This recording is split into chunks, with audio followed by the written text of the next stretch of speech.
New Pokemon Snap looks amazing.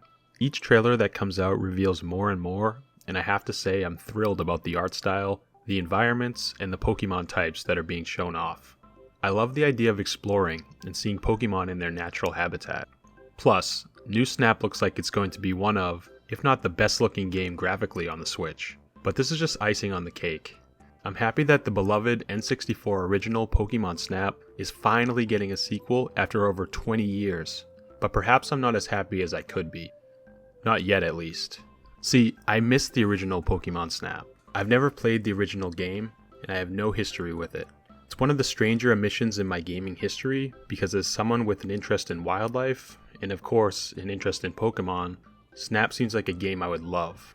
Strangely enough, it took me until a few months after the reveal of new Pokemon Snap to finally get my hands on the original N64 version and play it through. Obviously, by today's standards, this game is pretty ugly. You talk to a shoddily animated JPEG of Professor Oak that never really changes throughout the entirety of the game, and the blocky N64 era character models, though charming in their own way, didn't really age well. The worst though are the environments. The textures are all pretty rough. The river and especially the valley area come to mind. The river is a pretty gross green color with some rough forest textures lining the riverbanks. And the valley is definitely my least favorite. A really dull canyon with some bland looking water flowing through some even blander looking rocks. But in my opinion, this can all be forgiven. First of all, to state the obvious, this is a game that came out way back in 1999. Also, it's not necessarily the aesthetics of Pokemon Snap that makes the game worth it. It's what the game does and what it adds to the Pokemon franchise that's what's important. Pokemon Snap doesn't have towns, it doesn't have gyms, or even other trainers. Instead, Pokemon Snap transports us to a place in the Pokemon world that's untouched by the influence of trainers. A place where catching and battling is not the main focus. Rather, the Pokemon themselves are the stars of the show, and we, as the Pokemon photographer, are instead here to observe and learn from them. Pokemon Snap lets us go on a Pokemon safari. As the player, you make your way through 7 different levels. The game starts off bare bones, as you're armed only with your camera, traveling on rails through a preset environment, tasked to take the best possible photos of the Pokemon you see along the way.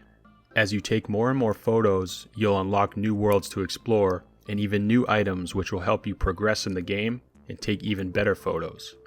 The apple helps you to lure faraway Pokemon over for a better photo. The pester balls are designed to be chucked at Pokemon to fluster and trigger an action from them. And the Pokeflute can help awaken sleeping Pokemon, and it has a few other cool secrets too. I really enjoyed the gameplay progression in Pokemon Snap. Once worlds are unlocked in the game, you can freely choose which one to take a run through. So for example, taking a run through an earlier level with some of the later game tools can lead you to finding more new puzzles to solve or Pokemon to photograph. It was super satisfying to finally find all the secrets of a mysterious area or landmark on an earlier map by using one of the new tools Professor Oak gifted me. A great example of this is Vileplume in the river area. On my first run through the river, the cloud of smog I noticed in the air was clearly emanating from the flower of a Vileplume. However, photographing just Vileplume's flower didn't do the trick. The camera wasn't registering it as Vileplume. I peppered the flower and the area around it with apples, I spammed it with pester balls, and nothing was working. The flower didn't budge, and I didn't have a proper photo of Vileplume to show Professor Oak.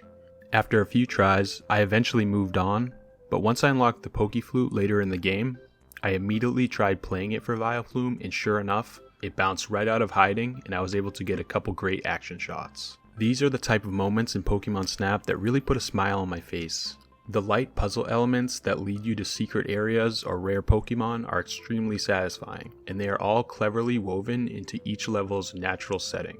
They reward astute observation and constantly trying to interact with the small ecosystems in each level. There are so many moments like this, like noticing a Lapras way off in the distance at the beach, or noticing a group of Bulbasaur with mysteriously derpy faces in the cave, only to realize they're actually a group of Ditto.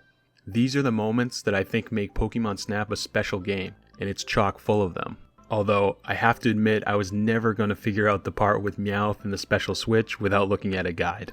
Pokemon Snap is not a long game. I finished it 100% in a grand total of 2 play sessions. The game can easily be completed in just a couple of hours. However, I wasn't disappointed at the game's short length. Between trying to get the best picks of every Pokemon and going back through the game's levels to discover new secrets, there was always plenty to do. Even after all this was done, I could still go back and challenge myself to get the best possible photo scores for each Pokemon. This gives the game very high replay value, and the short adventure means that it's an easy game to pick up from time to time just to start anew and re-experience the journey. As a video game, Pokemon Snap is a fantastic little package, but even if you were to remove the puzzles, level progression, and scoring system, all the elements that make it a video game, there's still a charming experience at heart. It's a trip through the Pokemon world in its natural state, and it gives you the ability to capture the best moments through photograph. And quite simply, for me, this was enough. I had an uncontrollable smile on my face when I snapped a picture of an Electrode post-explosion, a close-up on Slowpoke, or a dancing Snorlax. Exploring Snap's realization of the Pokemon world and being free to capture all of the best moments was an experience I won't soon forget.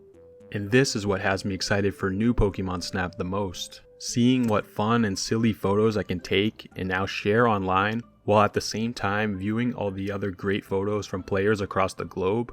All this plus 7 more generations of Pokemon to choose from? How could I not be excited? I'm gonna be honest, until now when it came to Pokemon Snap, I didn't get the hype. But after taking my first full tour on the Nintendo 64, I can't wait to dive into what I hope will be a game full of the same kind of magic.